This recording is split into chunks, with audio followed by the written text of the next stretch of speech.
फैसलाबाद में मासूम जानों के बचाव के लिए एलपीजी दुकानदारों और गैर मेयारी गैस सिलेंडरों की रोकथाम के लिए पहले फायर फाइटिंग कैंप का इनेकाद किया गया।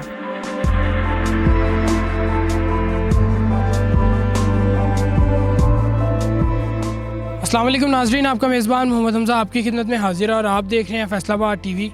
आए रोज़ हमें एलपीजी सिलेंडर के धमाकों की खबरें सुनने को मिलती हैं, जिसकी वजह से कई मासूम जानों का नुकसान होता है। हुकूमत पंजाब की जानिब से पहली दफ़ा एलपीजी एसोसिएशन दुकानदारों के लिए फायर फाइटिंग ट्रेनिंग कैंप्स और SOPs का आगाज़ कर दिया गया। इसी सिलसिले में आज हम मौजूद हैं इस्लामिया कॉलेज सरगोदा और फैसलाबाद में, जहाँ पर ये फायर फाइटिंग ट्रेनिंग कैंप का इनेकाद किया गया। आज के इस फायर फाइटिंग ट्रेनिंग कैंप में तमाम एलपीजी दुकानदारों को आग बुझाने की ट्रेनिंग, खुसूसी आलात, मेयारी और गैर मेयारी सिलेंडरों की तस्दीक के बारे में और बहुत सी चीज़ों के बारे में आगाह किया गया। इस फायर फाइटिंग ट्रेनिंग कैंप के मेहमान खुसूसी डिप्टी कमिश्नर फैसलाबाद अली शहजाद ने यह भी कहा कि जो एलपीजी दुकानदार इस ट्रेनिंग में हिस्सा नहीं लेंगे उनको ये बिजनेस करने की कतई इजाजत ना होगी। आगाज किया गया है ट्रेनिंग सेशन का और वॉलंटरी कंप्लायंस का। होता यह है कि हमारे जो मैजिस्ट्रेट्स हैं, जो हमारी इंतज़ामिया के लोग हैं, वो हर जगह हर वक्त मौजूद नहीं हो सकते और कहीं ना कहीं कंप्लायंसेस में कोताही रह जाती है। इसका हल इन्फोर्समेंट के साथ साथ कॉम्प्लीमेंट करना है लोगों की तरबियत और उन्हें बताना कि भाई आपके छोटे से फेल से किसी का बहुत बड़ा नुकसान हो सकता है। इसलिए आज ये तरबियती वर्कशॉप भी की गई है। इसमें इरफान खोकर साहब, जो कि ऑल पाकिस्तान एलपीजी एसोसिएशन के चेयरमैन हैं, वो खुद यहाँ आए हैं। उन्होंने खुद अपनी कम्युनिटी को मोबिलाइज किया है और ये क्रेडिट जाता है उनको कि उन्होंने वॉलंटरीली, रज़ाकाराना तौर पे इन सब लोगों से ये हल्फ लिया है कि हम इंशाअल्लाह ताला किसी भी किस्म के सेफ्टी स्टैंडर्ड्स पे कॉम्प्रोमाइज नहीं करेंगे। अभी हमारे साथ इरफान खोकर साहब एलपीजी के फाउंडर चेयरमैन मौजूद हैं। इनसे पूछते हैं कि आज की इस तकरीब का मेन मकसद क्या था और ये जो गैर कानूनी जगह पे लोगों ने दुकानें बनाई हुई हैं उसके हवाले से क्या कहेंगे। आज एक ही मकसद था, मासूम जानों को बचाना। हमने आज फैसलाबाद में इस चीज की बुनियाद रखी है कि हुकूमत के पास कोई मुतबादल निज़ाम नहीं, इसी निज़ाम पसीदा निज़ाम को बेहतर करके हमने आज तकरीब का आगाज कर दिया। हमारे सारे साथी मौजूद हैं, आपने तकरीब भी देख ली। ये पंजाब की पहली तकरीब थी, यहाँ से पूरे पंजाब में कैंपेन, पूरे पाकिस्तान में इसी तरह के सेमिनार का आगाज हुआ है। इंशाअल्लाह ताला ये गैर मेरे सिलेंडर का खात्मा और इसी तरह सेफ्टी ट्रेनिंग का सिलसिला शुरू हो गया। सर, जो लोग ये ट्रेनिंग नहीं लेंगे उनके हवाले से क्या कहेंगे। बड़ा क्लियर है, जो लोग ट्रेनिंग नहीं करें वो इस एलपीजी का बिजनेस नहीं कर सकते। सर, ये जो एलपीजी के फाइबर सिलेंडर आए उनके हवाले से आप क्या कहेंगे। बहुत अच्छे सिलेंडर है, लेकिन यहाँ पे कुफ्ते खरीद नहीं है लोगों की, जितनी मासूम जाने जाती है। अगर गैर मेरे सिलेंडर ना हो तो ये हादसा रुक सकते हैं और हमने वो कैंपेन लॉन्च की, हमने जाके धरना दिया है गुजरांवाला में।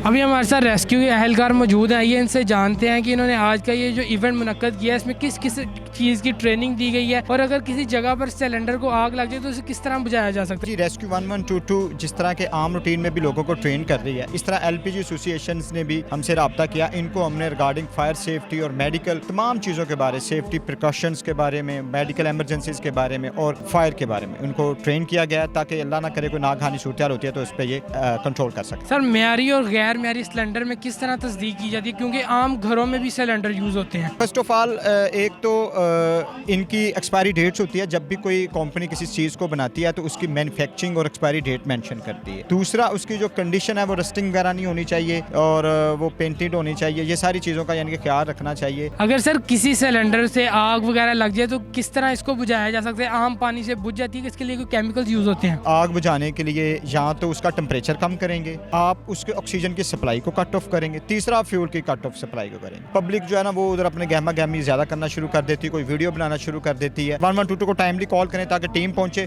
ट्रेन टीम इसको जल्दी से जल्दी इसको कंट्रोल कर सके। अभी हमारे साथ सिविल डिफेंस के चीफ इंस्ट्रक्टर हाफिज अदनान साहब मौजूद हैं। इनसे जानते हैं कि ये क्या इकदाम सर अंजाम देते हैं। जो एलपी शॉप्स हैं, डिस्ट्रीब्यूटर्स हैं और प्लांट्स हैं, वहाँ पे भी सेफ्टी के इंतजामात को ज़रूरी करना, वहाँ पे उनको इंश्योर करना, ये सिविल डिफेंस के जो है वो शेड्यूल में आता है। जो एक सिलेंडर से गैस दूसरे सिलेंडर में बढ़ते हैं, ये गैर कानूनी काम है। इनके खिलाफ जो है वो FIR जो है वो दर्ज करवाई जाती हैं। सर, आपके पास कौन कौन सी चीज़ें आ रही है, किस तरह काम करती हैं। ये नई चीज़ आई है, ऑटो फायर ऑफ। इसका काम ये होता है कि ना बाज़-औक़ात बंदा घर पे है तो शॉप में आग लगी, कहीं भी आग लगी है तो सिलेंडर यूज़ नहीं हो सकता। इसका काम है ये खुद ही फट जाता है। जब खुदा न खास्ता हादसा होना है तो उसने ये नहीं देखना कि वहाँ डिप्टी कमिश्नर फिर रहा था, उसके करीब से मेरी गाड़ी भी गुजरती हुई हो सकती है, आपके जानने वाले भी हो सकते हैं, आपकी अपनी फैमिली भी हो सकती है। तो ये जो सेफ्टी है ये एक कल्चर है,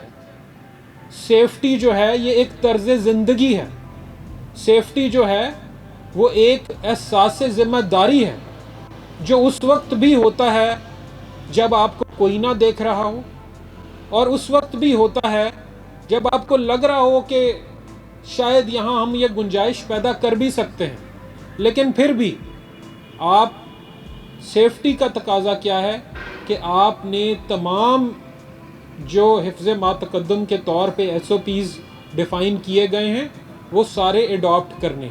लो गेज के सिलेंडर्स, जिन गाड़ियों में LPG की इजाज़त नहीं है उन पे LPG का इस्तेमाल, ये सारी वो चीज़ें हैं जिनको जब हम कर रहे होते हैं तो हम अपने ज़मीर का सौदा कर रहे होते हैं 2 कौड़ी की खातिर, और किसी की जान का सौदा भी कर रहे होते हैं। इस बात को याद रखें कि फ्यूचर इस मुल्क में LPG का है। सुई गैस कम होती जा रही है।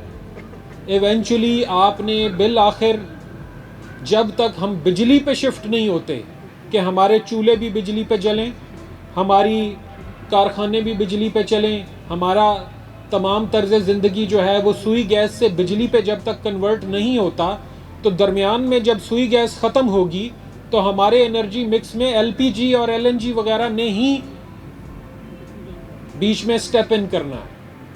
तो आपका रोल आज जितना इम्पोर्टेंट है, आने वाले दिनों में इससे ज़्यादा इम्पोर्टेंट होता जाएगा। और आपने अगर आज सेफ्टी को अपना लिया तो इंशाअल्लाह ताला आगे भी ये सिलसिला चलता रहेगा। और अगर आप आज इधर की बजाय इधर हो गए तो आज से 10 साल बाद ये रास्ते जुदा जुदा होके इतना दूर पहुंच गए होंगे, और आप फिर इतना बड़ा जो समंदर होता है उसको कोई कंट्रोल नहीं कर सकेगा। फिर वही उस चीज़ पे हमें वापस जाना पड़ेगा जो भी इंतज़ामिया हो जिससे हम बचते आए हैं, जिसका मतलब है अकाउंटेबिलिटी, पर्चे, पकड़ धकड़ वगैरह वगैरह।